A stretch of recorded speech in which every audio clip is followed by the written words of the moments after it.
Hey guys, I wanted to do another True Story Sunday while I'm out riding here. May as well talk to myself. I'm talking to myself either way. I might as well record it. So, I'm with Gary, but I just pulled over real quick to change some settings on the camera before I started doing this. So, catch up to him in a minute. But my last True Story Sunday was about my time in Katrina, and I talked about a Scientologist. I just want to clarify that they were all, although they were strange, they were all very nice people, and I didn't see anybody else from any other churches coming to help out the evacuees, although I'm sure that there were. Anyways, we spent most of our time in a small town called Abbeville, Louisiana. And we just worked in the community there. We cleaned up parks, cleaned up baseball fields. And it was so strange because everything was so out of place. Everything had been kind of lifted up and rearranged and then put back down in wherever it landed. That's just where it landed. So we were cleaning up this baseball field and we found this 4-drawer chest of drawers. And I thought, man, let's maybe there's something in here that will identify where this person lived, and we can return their stuff to them. That'd be cool. So we tried to lift it up, and as we lifted, the top, it was so waterlogged, the top just ripped right off of it, and all these pornography magazines came spilling out. And so just imagine all these soldiers, soldiers, construction workers, lifting up this thing, all this pornography comes spilling out, and we were laughing hysterically. It was so funny. So we get it up, and that's what she said, and we start opening up all the other drawers, and the whole thing was just packed with pornography and 3-ring binders filled with manuals of different sexual positions and sorry, you came back looking for me. Different sexual positions and assorted toys, adult toys, and all sorts of stuff. But we actually did find out this person's name and address because there were bottles of prescription pills inside the cabinet. And I remember I made a note of the address, and when we got back to we were staying at this Boys and Girls Club and they had internet. I got on Google Maps and I looked it up. And it was about 6 miles. This guy's furniture was about 6 miles away from the address on the bottle of prescription pills. So it had traveled that far. Some other weird things that we saw were turtles in the chain link fence, like that made up the backstop of the baseball field. Only the turtles, they were just the perfect size to fit inside that sort of diamond-shaped thing that a chain link fence makes, but they were 8 feet in the air. So they'd been swimming around in the water, tried to go through the fence, and they were just about halfway through they got jammed up and they were stuck in there. And we found more than one. We found, I think, 3 or 4 like that. And then once the water went back down, they dried out and died. So I got a thing for turtles, and I remember taking them out of the fence, and I crafted a makeshift cross, and I buried it on the baseball field. Rest in peace, my turtle friend. Well, another job that we had to do there was guard duty. We would you'd end up staying up all night to do guard duty, and because there were these evacuees that you had to watch out for. So I volunteered for it a couple times. I didn't mind doing it. I had a laptop and I'd sit in there and everybody was just asleep anyway, so it wasn't a big deal. But I remember Ashby and I were sitting in there one night. Everyone was asleep, everything's quiet, and this guy, these people are kind of like rednecks, born and raised on the bayou, simple folk, And this guy shouts, he starts talking in his sleep and he shouts, "Let's go down to the river!" So I remember that really cracked me up because these guys were born and raised on the old Mississippi. And, to know that that's what he was dreaming about. You know, that's what he loved. And I imagine, you know, he was having a good old time with his buddies. Let's go down to the river. We were there after all the flooding had gone down, and life was pretty much back to normal. And it was awesome because all the restaurants were open, and you'd go into the Taco Bell, and the guy would give you like 50% off because they were so happy that the soldiers were there. They were so grateful that the soldiers were there to help their community. It was like being a rock star as a soldier. And to me, this is why everybody, you know, this is not everybody, but I think most people join the National Guard because they want some sort of authority and responsibility and to be part of a group that is prepared to react to situations like this. So this was, you know, this was like one of the greatest deployments that I ever went on because I was helping my fellow American, and I was, you know, doing it as part of a team with my soldier friends, and it was great. I wish we could do more stuff like that. I probably would have stayed in the military quite a bit longer. If we were, you know, imagine if we were building schools in the United States rather than building schools in Panama. Sounds like a pretty good idea to me. So while we were staying at the on the tennis courts, we would get weird missions would just come in all the time. Like, hey, a tree fell on top of some school buses. And a couple guys would go out with a chainsaw, jump in the Humvee, go out the chainsaw, and get the tree off the buses.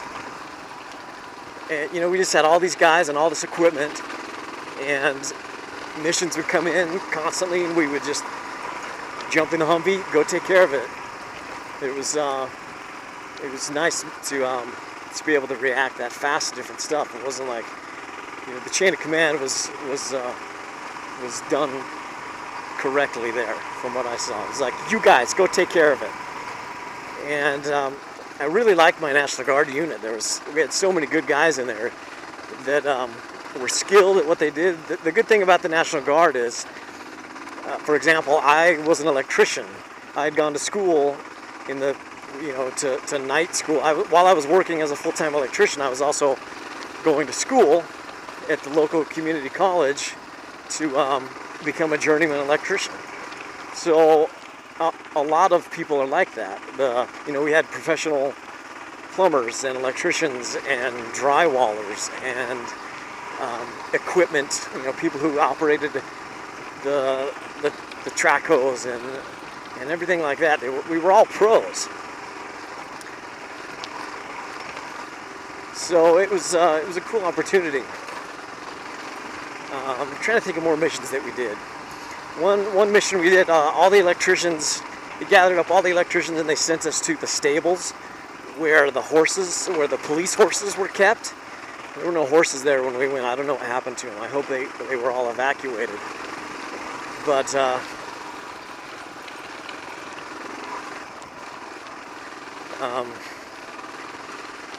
the place was basically underwater, and all the electrical panels had filled with mud and water, and so we went in there to try and repair as much of that as we could, and it was a mess. You know, all the breakers, we got rid of all the breakers that had been soaked with water and put new breakers in, and just basically did a lot of work inside the panels,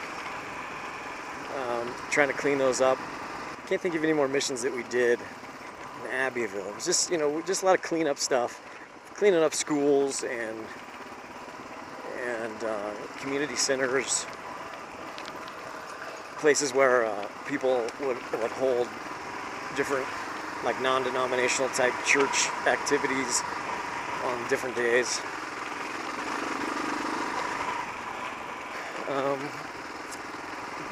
After we were in Abbeville for a little while, they moved us to New Orleans, and we set up camp in the library, in the top floor of the library of Tulane University.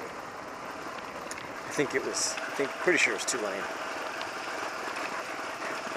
And the top floor of the library was, it didn't have books and stuff. It had I don't know what it had. It had like art. And so there was these walls that were on wheels, these big sections of walls that were on wheels that could be moved around and repositioned for different art exhibits when they came through. So we moved all that stuff around, and we divided it up by team. You know, we're in a unit, but each unit is divided up into smaller teams, and so you could get set up with your buddies, you know, and it was cool. So while we were staying there, nice little lake here. Not much water in it.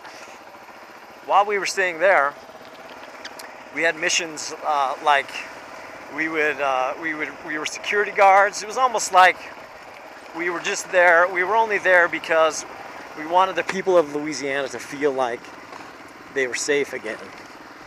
And we would do things like guard the hospital. Oh man, almost went down right there. We would guard the hospital. You'd have guard duty at the hospital all night. The water treatment plant. These guys look stuck.